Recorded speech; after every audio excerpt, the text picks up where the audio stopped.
Wallagga keessa immoo iddoo isaa isinitti himu kan isin jaallachuu qabdan ijoollee Wallagga lixaa kan akka Dambidolloo waan warra akkasii ariifedha dhiironni isaanii durboota isaaniitu illee hin ta'u malee.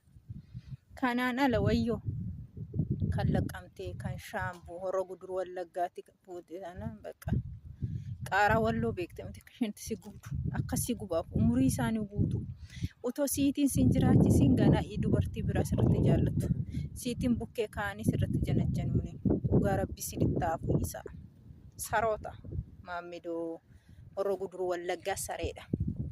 Maaliif waan hin jedheef natu beekaani.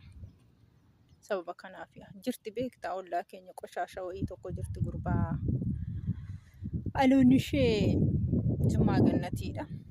Kaza haadha manaa ni qabdi haadha manaatu qabdu kan biraa irratti janajjanti baay'ee sareedha.